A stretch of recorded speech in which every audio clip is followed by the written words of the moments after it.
Good evening. Shall we start with introductions again? Okay. Okay. Mike Lasher, I'm the principal of Eastside Elementary. Lisa Braithwaite, principal at Explorer K-8. Matt Goldrick, Director of Labor Relations and Professional Standards. Barbara Kidder, Assistant Superintendent for Support and Business Operations. Alexis Brown, Director of Human Resources. Dion Meganson, Coordinator of Finance. Caroline Mogler, Staff Counsel. Steve Cronelli, Executive Director, Support Operations. Casey Tobias, Suncoast Elementary. Patricia Greenwood, Treasurer for HCTA, Teacher at Central High School. Kim Hudson, Service Unit Director with FEA.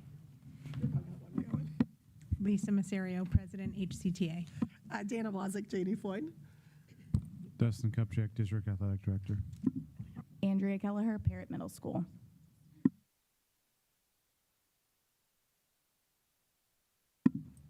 Rachel Vassalero, CK8.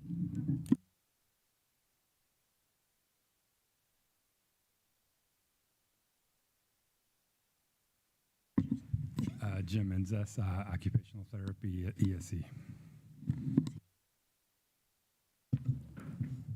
So I assume you'll start tonight.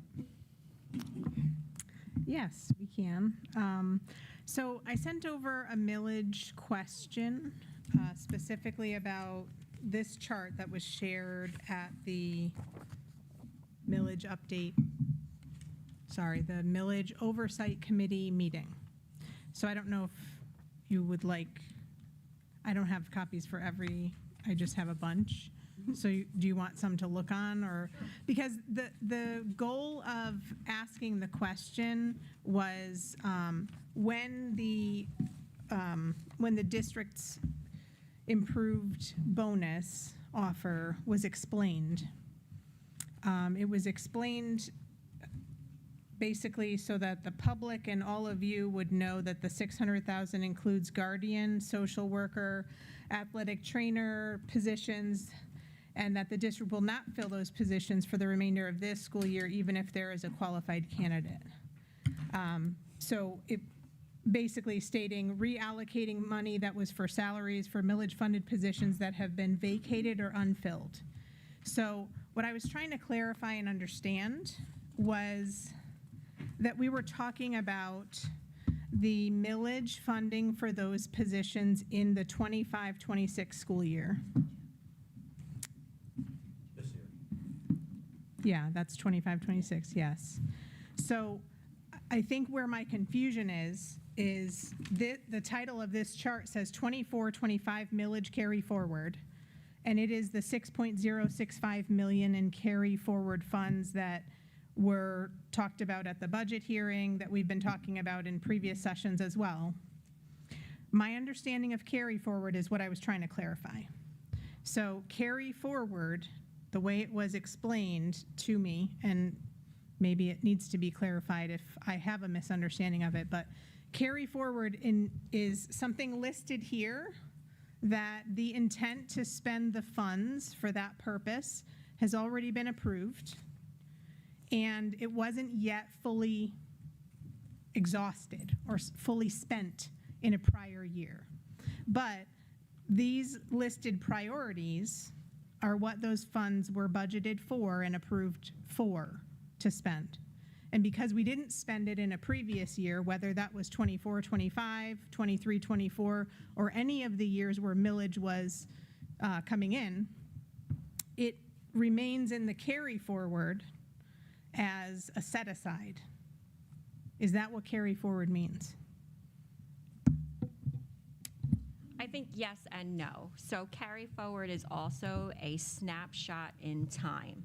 So when those funds are then put into those host accounts and reallocated or addressed by the superintendent, or the language that was in the referendum, it can shift. So it is a snapshot in time, but I think the question was regarding that one line with the vacant 2 social workers and the Franklin Covey.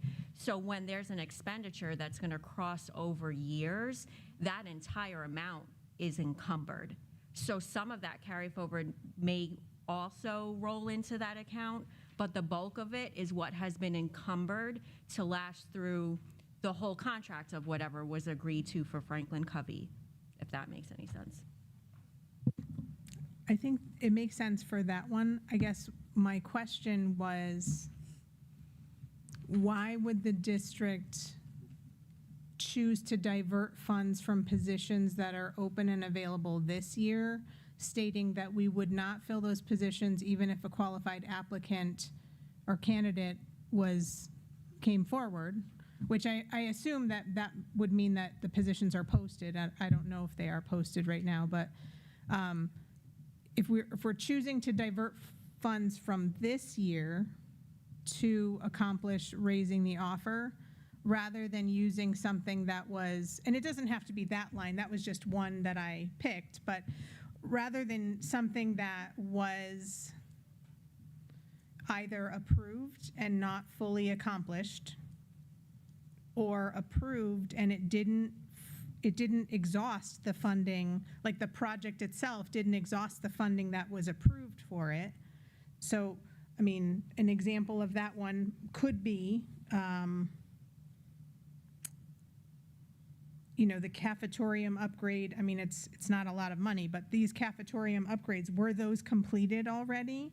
Or are we still holding $250 to further improve West Side's cafetorium? Like, those are the ones that are confusing. The multi-line ones are also a little confusing. Are we spending on Wilton Simpson auto program? Because it's in here 3 times. They're in there with separate object codes, so because of accounting lines and accounting procedures, it will show up several times, but there's different objects. I can't speak to each one of those objects. I can get you that information, but that's why they would appear multiple times. So different objects, meaning like one could be a staff thing, one could be a materials thing. Okay. Okay. So I think that was the nature of the question, was if we had something, because my understanding of carry forward is that those vacant positions listed there, 2 social worker and school counselor, that if it's a carry forward designation, that those were vacancies from a previous year, because that's the title of this, 24-25 millage carry forward. So were those vacancies for a previous year? They could have been at the end of the previous school year and may not have been for the whole year. And I just want to reemphasize that it is a snapshot in time.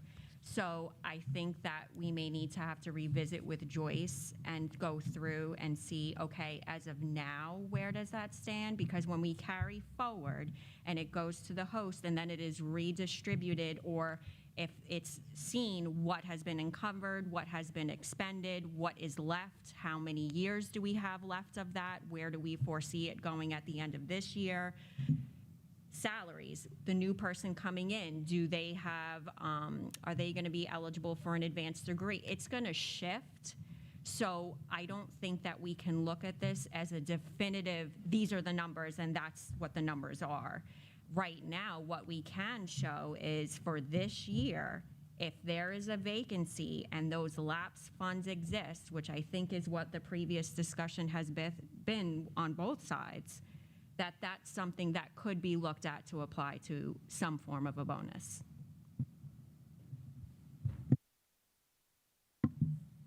Right. And I guess my whole idea in bringing that as a question is because that's not the only place where vacant positions appears here. Vacant positions, athletic trainers, media specialists, and then raises is next to that as well. So the I don't have a clear understanding of why vacant positions with social worker and school counselor is next to Franklin Covey year 2 and year 3. That to me seems like mixed purpose. They come out as separate pots of money. So like mental health will have specific type of vacancies. Athletic trainers would not come out of mental health. So they are separate in there.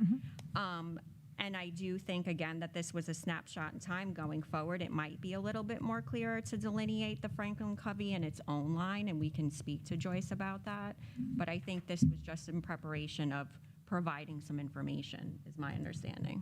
Well, this is the chart that was shared by the committee with the public. So I But guess it doesn't that's, get that granular on our side. If you're saying that there may be a need, we can relay that back to them and say that, but the pots are definitive. So for example, if it's out of mental health, it's in that 106. If it's out of technology, it's in that 107. If it's out of continuation of program, it's in that 108. right. No, I'm not questioning the buckets. I'm sorry, even though I asked about multiple buckets where vacancies appear. I'm not suggesting that the buckets are crossing over or anything like that. What I'm suggesting is when Franklin Covey Year 2 and Year 3 is listed on the same line as vacant positions 2 social worker and school counselor, I think that's a mixed purpose. And I don't understand how that would have been an approved budget item by the school board under one heading, which is my understanding of how these are all listed with function and object, that they represented something that came in front of the board for a specific approval for spending money on this purpose and on this item. So that's confusing because Franklin Covey Year 2 and Year 3 is not a social worker or school counselor responsibility. Those are specific schools operating with, some additional positions for Leader and Me. That's the host account. So that is where it would have been housed and then redistributed. So that the 5,100 is the host account.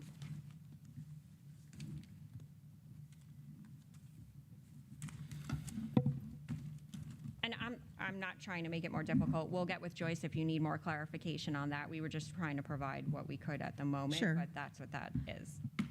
I think that the reason I asked the question is because the district presented their proposal to raise the bonus to $1,000 based on the fact that, well, we're not going to fill these positions. And so I think the optics of that and the narrative surrounding that makes it seem like somehow we're willing to sacrifice social workers and their workload to get people paid, where we've identified carry forward funds that cannot be fully realized in the purpose that's listed here any further, and we don't understand why that's not the first place to look. Instead of saying, we're gonna close out these positions and refuse to hire qualified people, which is exactly how it was presented in public view, I don't think that's a good look. I don't think it's a good choice to make. And I think that we should be looking at very closely the needs listed here and whether or not these funds have been fully expended to those needs before we are saying we're going to close out positions. And potentially, by the way, we might cut positions going into next year. You're not going to cut positions going into next year based off a bonus. That's why we've all pivoted to the one-time expense. That's why we all agreed to that a couple of months ago, because we understood and we heard that the year-over-year raise amount would not be a prudent idea for the district given whether enrollment is staying where it is, growing or declining. So with that understanding, a common understanding and a common acknowledgement of where enrollment's been in the district, we both pivoted to something that's a one-time expenditure, but looking at funds that were not spent on specific purposes in a prior year. So I just think that I needed to clarify that because it was said for the benefit of the public and all that I believe that's a district's choice. It's your choice to frame it that way and to say that we would be more interested in the $1,000 bonus than making sure that we have a fully staffed social worker group. We don't see it as a either or option. So I didn't like that it was framed that way, and for the public to understand that we want to prioritize the mental health and safety of students as well. So our goal was to use the funds that you intended for this because you can't fill vacancies from last year now. That was I just needed to clarify that about the way the proposal was framed because I believe it's a choice.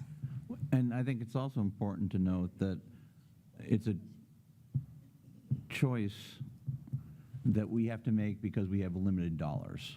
So we have to say, okay, these positions aren't filled right now. We're not going to fill this. That allows us to move this chunk of money, the 600,000, over here and allocate it for this bonus.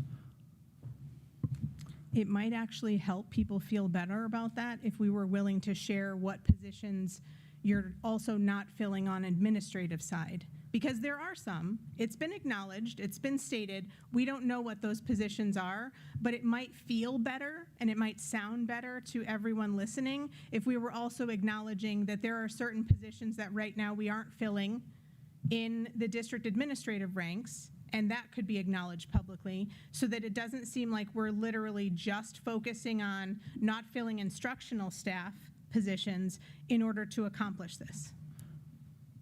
Well, I think there's numerous positions. For example, there was some positions in the district office that weren't filled in order to create a balanced budget last September. There was a whole set aside. And there's even the possibility that that won't even be revamped next year just to keep the budget going. So yes, there are cuts happening everywhere. I don't think that every year, part of the reason we've been able to, several meetings ago when we first started this meeting in public on YouTube, we talked about the raises that we've tried to give to teachers, and we tried to show that there's been some generous raises. Part of the reason that happened was because every year there's lapsed funds, and we're able to use some of those lapsed funds to rebuild the budget for the following year and kind of absorb those raises or those increases to health insurance and all the other things that happen in a budget. And so one thing I think was important last meeting to point out, to kind of come full circle, is that we're getting better and better at trying to pinch our pennies or recognize where lapsed funds are and try to, pay for everything with the limited funds. So the more we're getting good at that, the less lapsed funds there are for the following year. And so I think that's why it's important to make those points like we did at last meeting. Does that make sense? It makes sense, but I don't think it really answers the question, like which positions haven't been filled. I know that you're saying that there are some, but I think it would be important to acknowledge which positions are still unfilled and which positions, either are frozen for the year or, are we looking at another restructuring and reorganization potentially because of the changes in enrollment and changes in funding that are affecting our situation? I think everything's being considered, and we haven't, like in this process, we took the time to say, okay, we aren't going to fill these, this money can pay for this. We haven't taken those and put them into next year's budget yet. So eventually, I think that will become clear as we move towards next year, but I don't think it's not something we've designated in order to make this bargaining session work, for example. So I don't know why I don't think this is a place to discuss it. I think what she was saying is because we understand where the money came from, and I get it, it's March, these positions haven't been filled, just like we have teacher positions not filled and people are doing that work. What she's saying is we thought it'd be a good idea to go on record, like we have a science coach at district that hasn't been filled because we're in a budget crunch, right? Like Ruth retired, that position has been filled. That's what she's asking you to clarify out loud, that it's not just, we're not just crunching in the instructional unit. It's to explain, we want everyone to understand. Position was instructional. Oh, well, yeah, she was. But you know what I mean? That's what she's saying is what positions at district weren't filled, because that's what people ask when they hear that, we're taking money from instructional positions, social worker, that type of stuff. Mm-hmm. Are there cuts up here that haven't been filled? So that's the clarification I think you're asking for, right? Because ultimately, we have the responsibility of delivering something that will ratify. So if I can't answer those questions for people, or we can't answer those questions for people, that's what's on the line. Because there's a lot of discussion about how much money is spent in this building on salaries and benefits. And I can't answer for that. I don't represent those people. But I feel like someone should. Someone should answer those questions, because I don't have those answers. And that's all I was just trying to give the opportunity for that information to be shared, but it's okay if it's not something that we want to discuss right now, that's okay. But again, I have the responsibility of, we have the responsibility of bringing forward something that can be ratified. I can shed a little bit of light. So yes, there were positions that were on hold. For example, a financial analyst, a data quality specialist, office clerks in multiple departments. There were an AC mechanic, a carpenter too. I mean, like, we have held several positions, but those positions are from another bargaining unit. So it doesn't seem appropriate to just bring that, but absolutely, as well as budgets. Budgets were cut across district offices by 20% off the top. It didn't matter if your supply budget obviously is going to go up because the cost of goods goes up every year, but that budget was cut, and it was explained to everyone. You find the funds and you make it work, or you do without something else. Like, it has been across the board. Yeah, I appreciate that you gave us some positions that are, we're not even asking about another unit, honestly. We were asking about administration level, district administration, because that comparison that we presented, which I know you mentioned that you think DOE got the numbers wrong, that the 22% increase in administration in the last 5 years was somehow inaccurate, but 22% increase in administration in Hernando County compared to a 3% decline in instructional staff in the same time period, and student attendance, student enrollment, not including this year, up to the 2024-25 school year had increased by 6%. So increase in student enrollment, this was the chart from 2 sessions ago, increase in student enrollment by 6%, instructional staff declined by 3%, non-instructional staff increased by 15%, and administration, general administration, which is district level, not site-based administrators, because those are differentiated in that DOE chart, that grew by 22%. That's the figure that we're asking about, But clarity with. When we're looking at district administrators, and that chart includes for a specific reporting period. So it also encompasses if there were multiple people in that role during that time. Just as I think one of the numbers for teachers was somewhere around 1,800 at one point. We've not had 1,800 teachers. So when you take that and you downscale that, so if I have 100 administrators and I add 2 more, that's going to be a much higher percentage than if I have 1,800 teachers and I take away 50.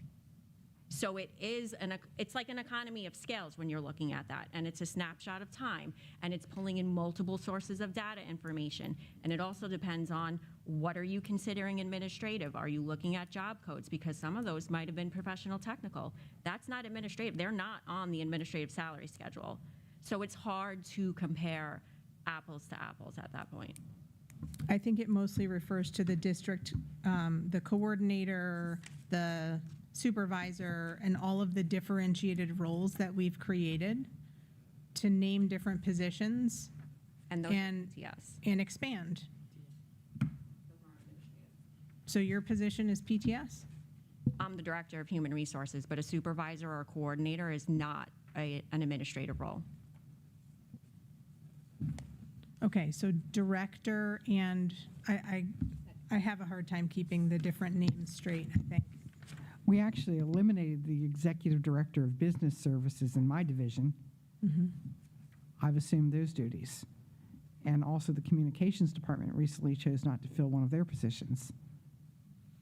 Okay, so you assumed those duties, but we did create an extra role in HR. Well, we actually we have labor- differentiated that position so that the role of labor relations and professional standards could take place. Yeah, there's no extra position. There was always a supervisor in HR. And it was a cost savings to the district. So instead of filling the executive director of business services, this position of labor relations replaced that. And at a savings, cost savings. Okay, so all of the millage carry forward discussion basically was, I wanted to go through that because I felt that it was in part of how the district introduced the salary proposal, making it sound like we're sacrificing the work of others to accomplish this. And I felt like the tone of that was almost like, you know, it felt like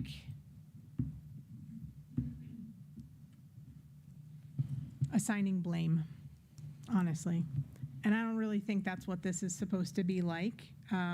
So I needed to address that because our understanding through this whole thing is $6 million in millage carry forward. When you actually drill down on that list and you look at some of the things that we still have funds being held for, that those funds should be looked at because it's being carried forward on top of what we collect this year, which is projected to be at least 18 million for this year for millage collection.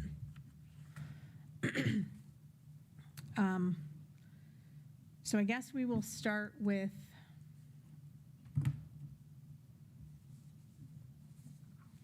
where we landed last time, because we talked about that we had revamped and separated advanced degree to be a standalone, but we actually never handed it to you before the session ended. So we will start with that one. And I'm also going to pass again I think we established last time through the discussion of the protected time during preschool week that our ask is for time that teachers can direct during that week so that every student and every parent has a great experience when they come to open house and they don't have to walk into a classroom where a teacher is apologizing because they haven't had enough time to set everything up yet. So we're asking for time to be prioritized and protected. And it is not day specific, it's a total of hours. So those hours can be, obviously we would love for them to be prioritized before people come on campus for open house, but we want it to be meaningful for that purpose. So I'll give these two, and then if we don't have any questions about those, we have a couple of others.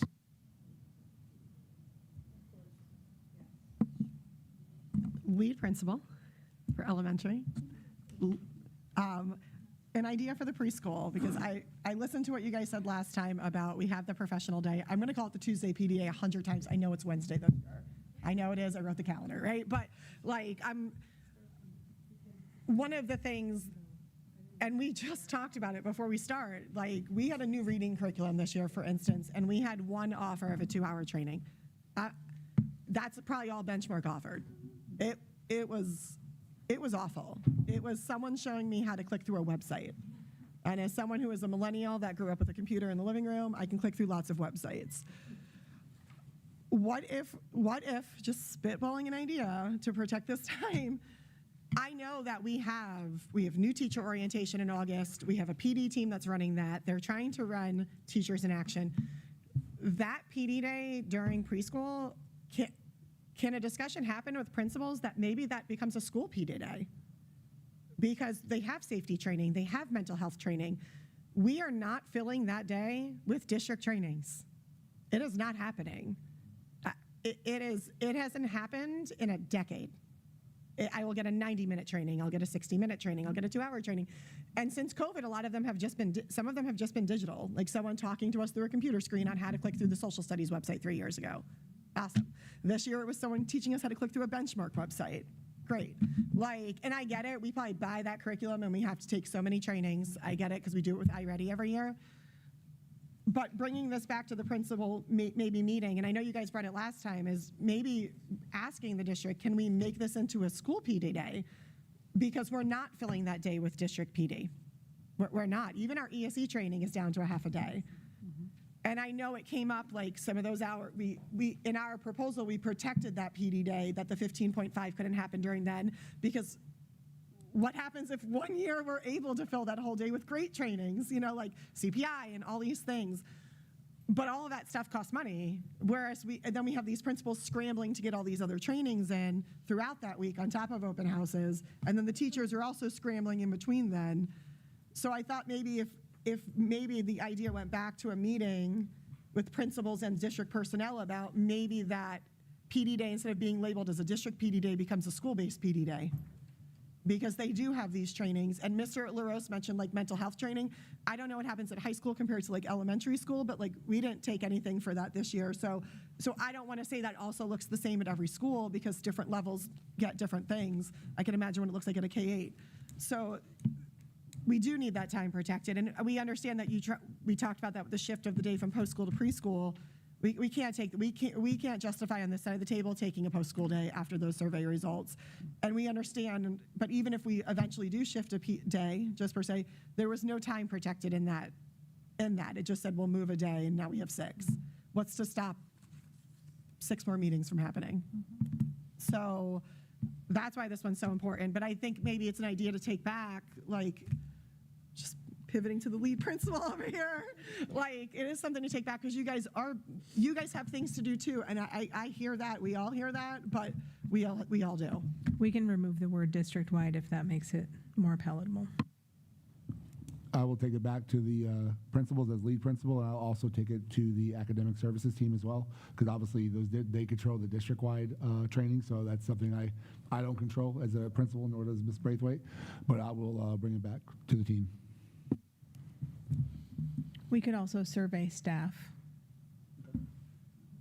That would be a really important component with that, to survey staff regarding the use of that day for district-wide PD versus things that they need to start off the school year with at their school.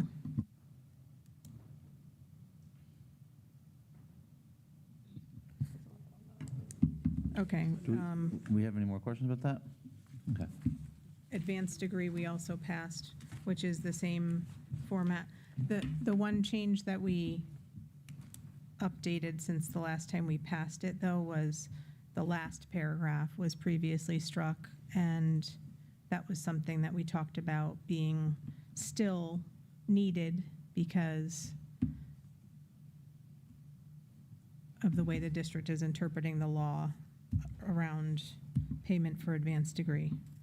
So we took the strike through out. So it remains how it is currently in the contract.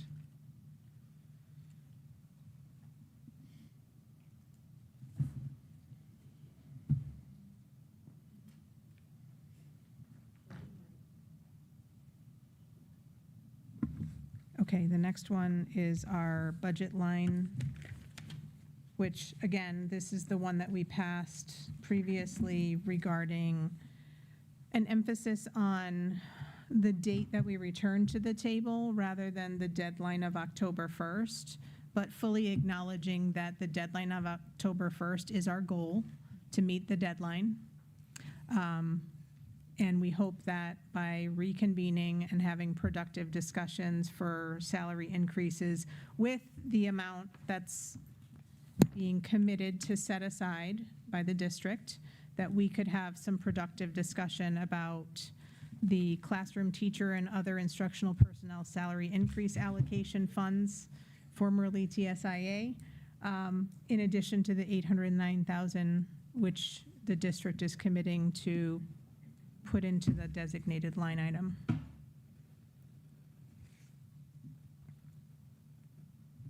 Our hope would definitely be that, we can, first and foremost, that there are funds that the district receives in that classroom teacher and other instructional personnel salary increase allocation for next year, because we all have to acknowledge that it was cut in half for this year, right? We went from 1.6 million to 809,000. Who knows what we'll have in that pot for this year? And there's a change of guard happening. Well, and it also seems like they're making similar slow progress on the statewide budget this year, unfortunately. So that for us was one of the biggest factors in just not being able to agree to even having tentative agreement by October 1st. I don't believe that, you know, if the job of preparing the statewide budget isn't enough of a priority to accomplish that on time, then why would it be prudent for us to sign off on committing to whatever we get to by October 1st is where we're going to land, right? So I hope that we can depend on our lawmakers to do an effective job of getting the budget done in a timely manner so that we can have productive discussions in May.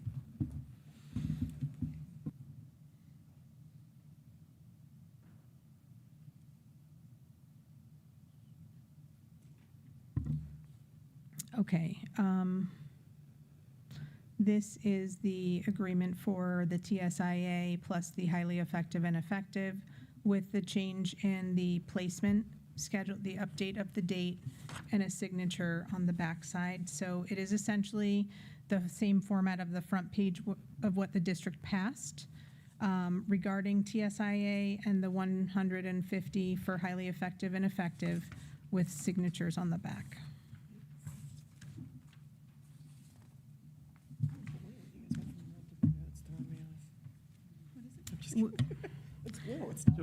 This one's blue because that's the way it was originally passed, so, sorry. I'm so used to doing strike-throughs, so I do just want to be transparent, like, hey, this is what changed. Yeah, no, I appreciate that, for sure. So it's basically the same thing we said, except you took the advanced degree out of it. Okay. Yeah, we took the back page off.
Thank you.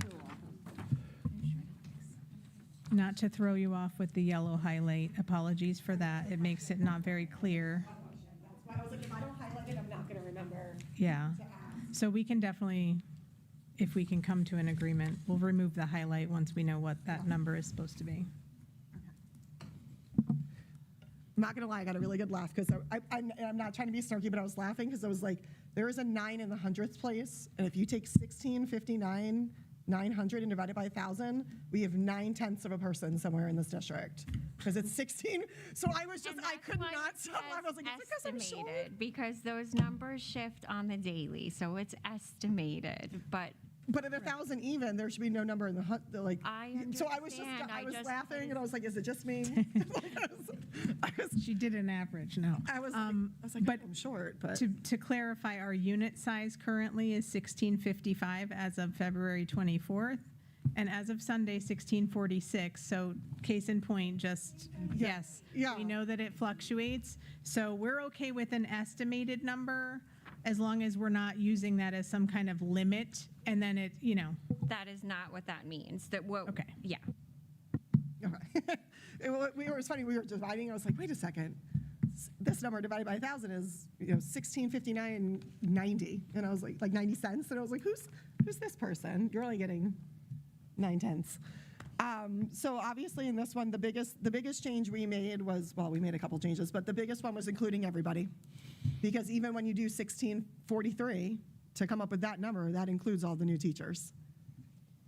Right? So when that number is being put on here, and we obviously, what was the hires? I think 86 this year, Patty? Okay, about 86. Obviously, then that number would change, but I was like, oh, it's 1659. Obviously, we want to include all 59 people in the bonus. All of our new teachers as well. We did, so in that first bullet point, we just changed it because we're including the new teachers instead of working the 24, 25, 50% in one day. The first red paragraph was just, I know we had talked about this on one of the previous ones about the payment, because it's March, would be paid in full after ratification by the unit and the board, and instructional staff who started after the start of the contract year, that sounds muddy now that I read it out loud, will receive a prorated amount. So I just want to make sure Yep, that yep. we're on the same page. So when you're saying a prorated amount, so if I'm saying somebody started in September, I'm going to take the total amount of days they worked for this year. First, you figure out what it would be for the 197 at the Right. 1,000.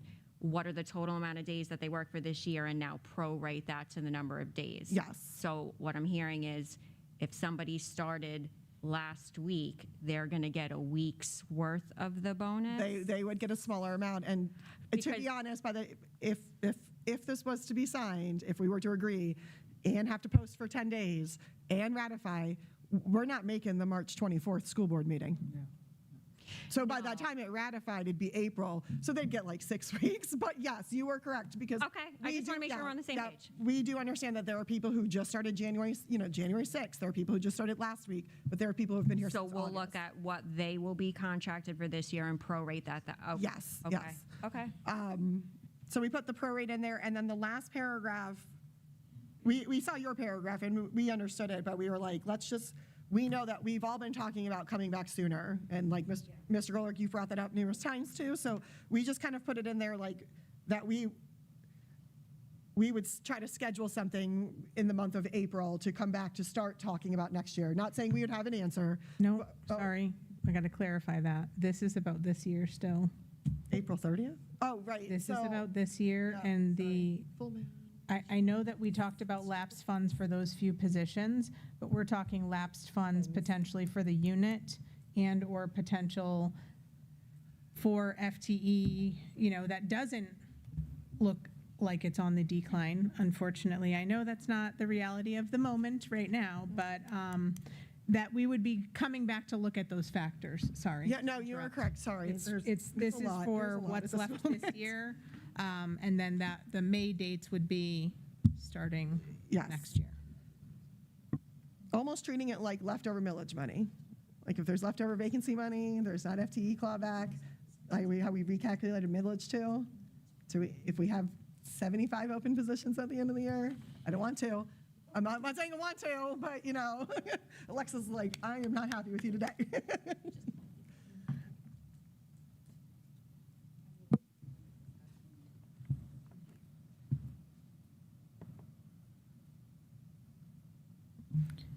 The goal with that last paragraph was to make it more of a SMART goal, right? We needed a time, we had to be measurable somehow. What are we looking at? What are we trying to accomplish? So we're coming back to look at how the budget performance for this year has looked.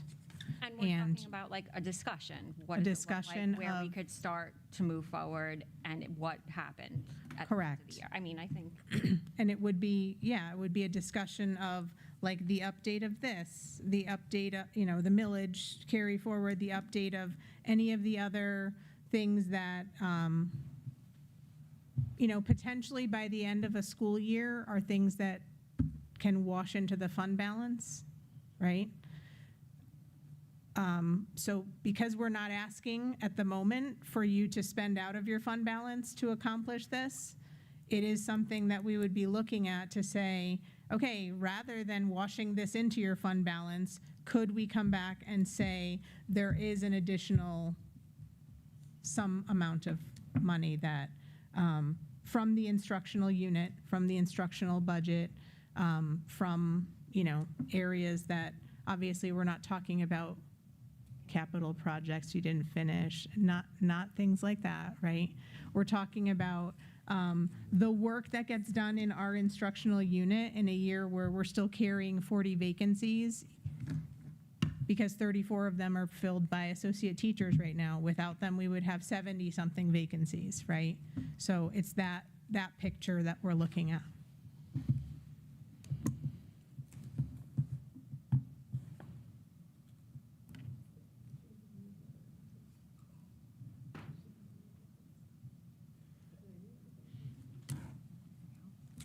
Okay. Do you have anything for us? I think unless we have questions, it might be a good time to caucus. I can't hear you. Reserve the counseling room for me? So does that mean you're, Says it. He's just to be clear, does that mean you're considering the things that we put out there, you don't have something for us? Yeah, we need to consider what you have Okay. and see if there's anything. Oh, totally. Yeah. No, I realize it's a lot of pieces. Yes.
So you gave us 5 proposals, or 5 versions of things we've been talking about. And so we're ready to sign 4 of the 5. The one small detail, because the advanced degree was part of this, it still said advanced degree on top, so we just want to cross off advanced degree. Yeah. Yeah.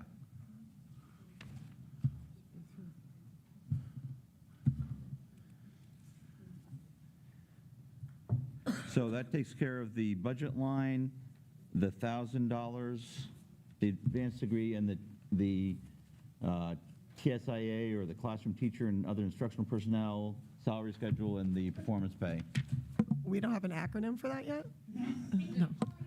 They keep calling it now, like when we get asked by the state, hey, what's the update? They're calling it the salary increase allocation. Like they just took the T off. Yeah. So far, I know, that's what I said. See?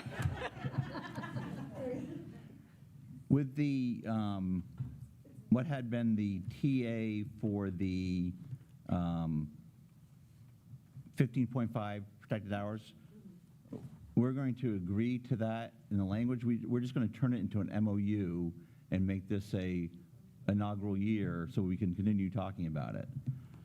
We also know that we anticipate this year, like when we looked at schedules from last year, Mike did some work on that, and a lot of schools had it. It was really just the schools that had like the extra leader in me that were more challenged to make that happen. And sorry. Yeah, so we're anticipating this to be also a year where that should happen easily again. So we figure we'll kind of make this a good year to collect data and keep talking about it, and then get it right when we do put it into contract. So I have copies of that. You guys can look at it. I think it's important to point out, I'm glad that you were able to get the anecdotal, data supporting that. We definitely do already have some principals who are prioritizing that. Yeah. So if we had more commitment from the district to make that a priority, then maybe the MOU and emphasizing it from a leadership standpoint accomplishes exactly what we're trying to make happen. And I think that's one of the, I appreciate you getting those anecdotes and looking into it, because I think for our schools that are doing Leader in Me, I understand the necessary of the program, which would be a nice way for them to let you then use that district PD day, right? Like if we're implementing this program, let us have our whole staff here on one day and do the whole entire thing. And then you can see in there, we put in there that we don't want to create a lot of paperwork too, or tracking. So we're going to ask the individual teacher to look at their schedule at preschool week and see their administrator if they have any concerns about having the 15.5 hours in their room.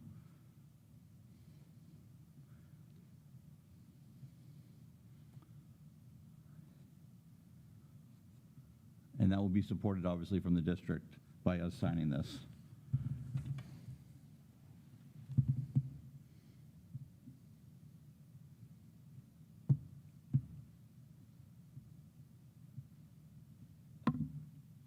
Are we going to talk about when the instructional staff members will get their pre-week schedule?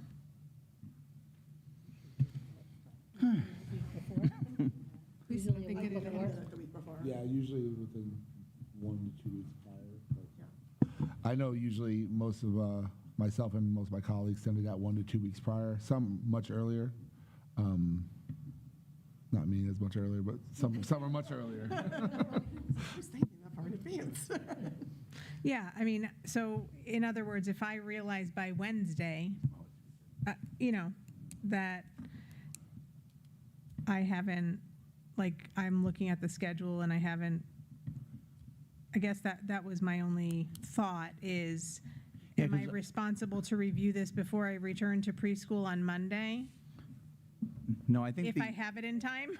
I think the vision is that there might be some people that, for whatever reason, I don't anticipate it again next year, but like on the year where there's language adoption, they have to go to this training because of what they do, and then they also happen to be this person that does the med training.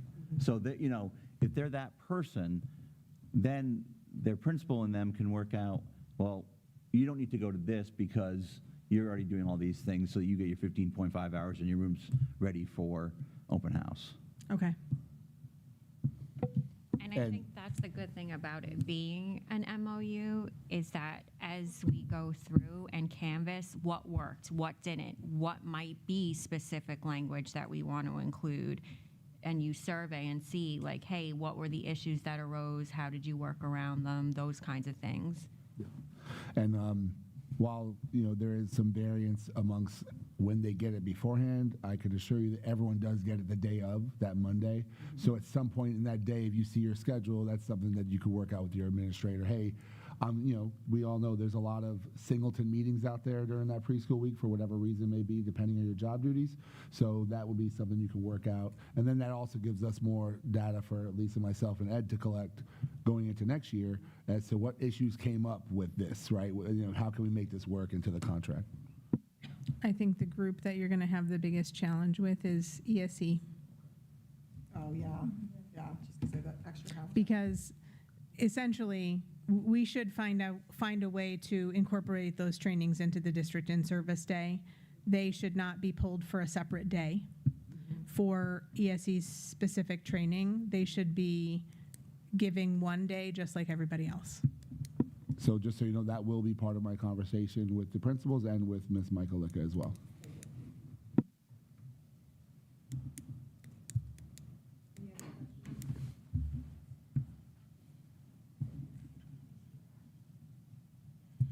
So we have 5 pieces of paper to sign?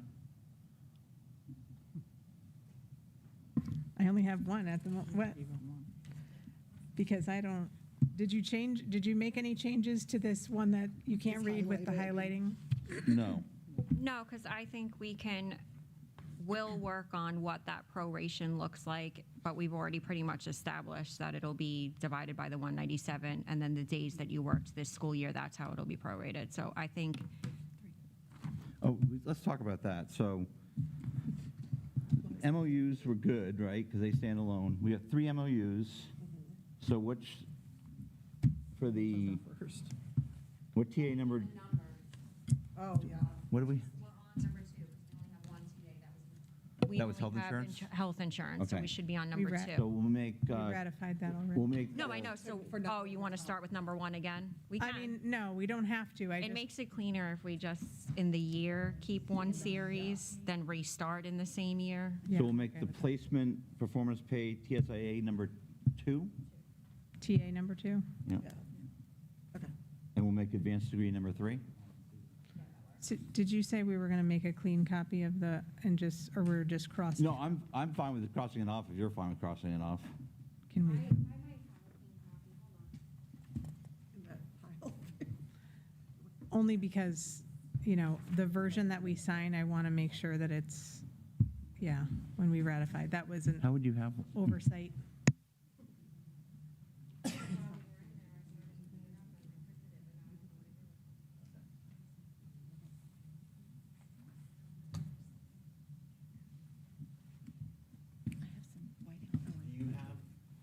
Do you have that on your computer? You can send it to me? I know I have it. But we'll call that number 2. This will be number 2, okay. We'll call advanced degrees number 3. Right? Yes. And then that one will,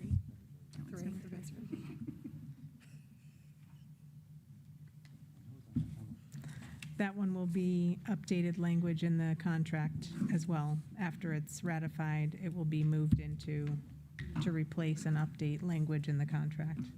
Right.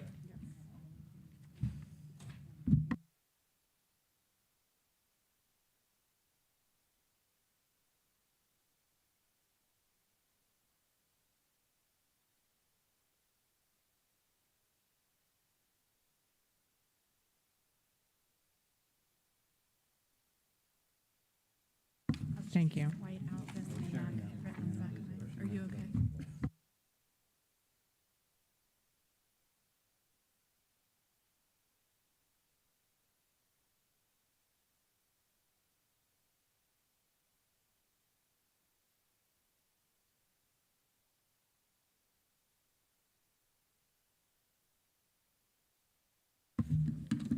Okay.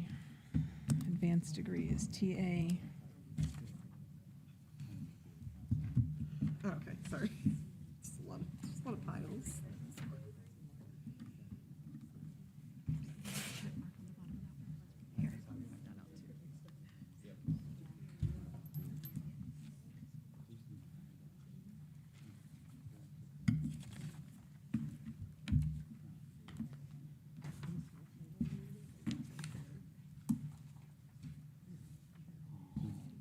Dan assigned that one.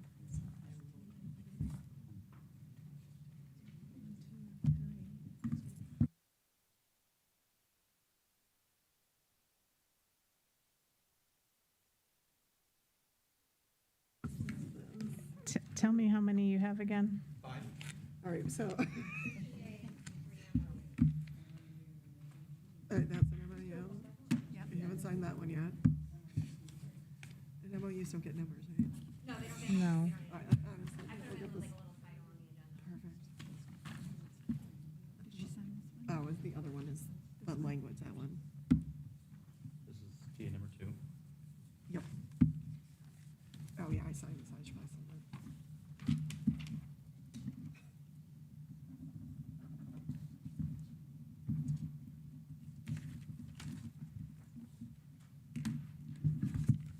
All right, wait, TA number 3. Mhm. sorry.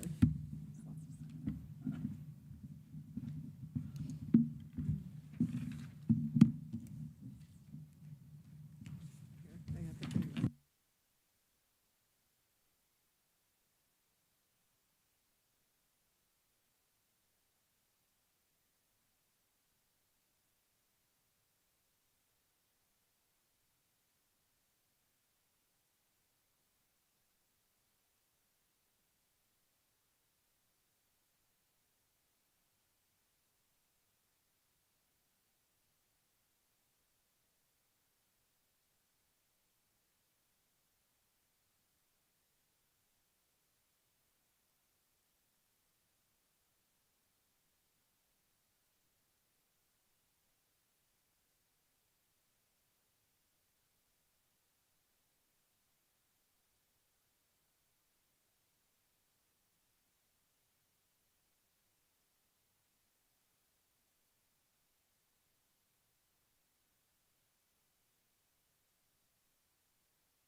Is it too early to pick the April date? Nope. That's what we do next. Do we want to talk about timeline, what you thinking for ratification? I just want to get my payroll peeps So ready. I would say, I don't think this would be posted until Thursday, Okay, just because, so are we, what day, is it Tuesday, right? No, yeah, so Thursday, so that would be Thursday, Friday, 5 days next week, so that's 7. 3 day, 23rd, 24th, 25th would be 8, 9, 10. You can count the 23rd? We can because it's a work day. Okay, good. So then we would be able to vote the 26th, 27th. okay, so If I'm do counting correctly. do we want to shoot for an April 14th board agenda? I would need the total count by March 30th. We would have it counted, we would probably have it counted either that Friday evening or that Monday, So that's what which is we'll the shoot for, 30th. because I just want to be able to back in with payroll. Yeah, because the that dates. does April 14th well. Is that okay? Say that again. You need the count for payroll by that date? I need the count so that we know that we're good to go to put it on a board agenda, and the next board agenda would be April 14th. Well, we have always put it on the agenda, And and just then take it we off. give you the result. You won't have the count by the 24th. No, not, Oh, yeah. certainly not March 24th. That's what I'm saying. So No. April 14th should work April for everyone. 14th, but Yeah. I'm just saying, at the, if Yeah. something happens and the count. Oh, I'm going to isn't open given the to you on agenda the item now. I'm not 31st. waiting till Oh, the okay, last minute. perfect. I'm Yeah. going to do It'll all of still that. be- I'm not messing, yeah, Yeah. we're going to be fine, but I just want to make sure the 14th is, Yeah, okay. yeah. So we would vote March 26th and 27th. Yeah. It's like.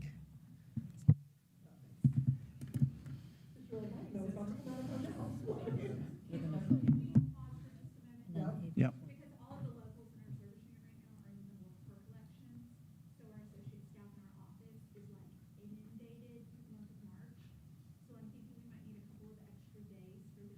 stuff copied, organized. I'm going to shoot and open an agenda item for the 14th.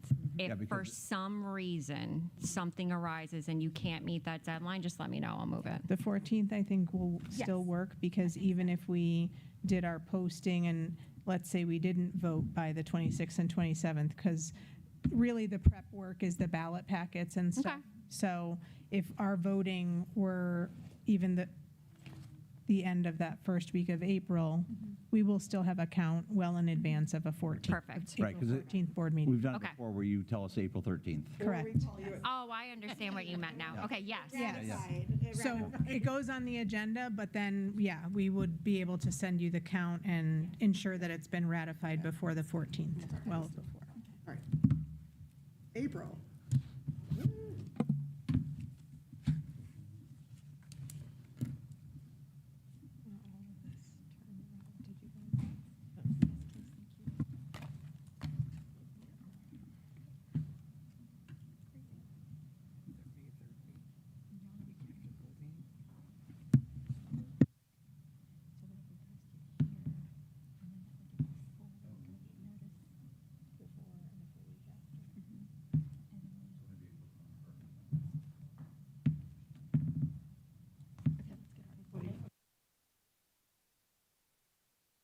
April 21st. That's our worksite leader meeting.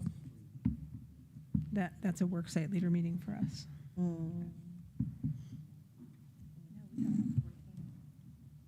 No. April? Yeah. Sorry. What about the 22nd? We're already meeting with another unit on the 22nd. Okay. Yeah, that's it. What about the 20th? Monday. We actually do a lot of Monday meetings. I think that could work.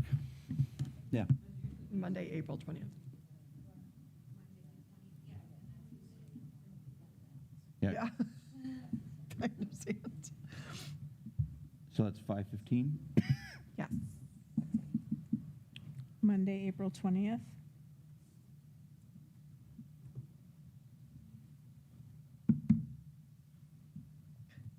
I'm going to put this in the calendar and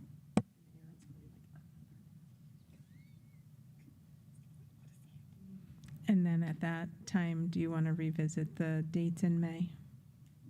Or- Sure. yeah, just The only reason I say that is because I know that May is complicated the closer we get to it, Yep. right? So April 21st is only a week or so in advance of May, so I just wanted to put that out there and say, do we commit to them early, or do we? Well, we could put it on the calendar. We can always cancel it depending on suitability. Yeah, and I Yeah, feel like because- Mondays are a safe bet sometimes in May, because if we have school events, they tend to not be on Mondays. Like, we tend to have school events, like award nights, Wednesdays and Thursdays, just because those are the most nights we get the most parents. The week of May 18th. Yeah, we have yeah. Right. Late May is, and then graduation. So what about like May 11th? So it's like early enough in, but it's a Monday, where probably most schools don't have events. Hey, I'm still trying to get April try. 20th. Oh. Somebody help that guy out over I- there. Showing my age here. We can try.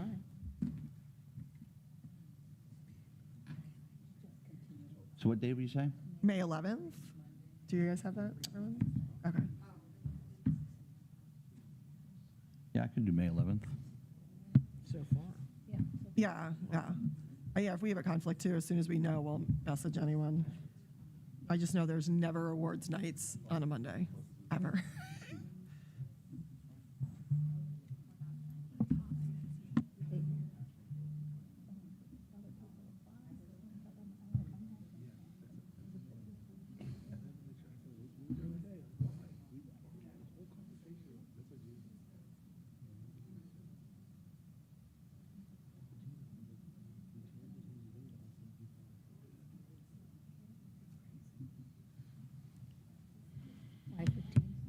Yep.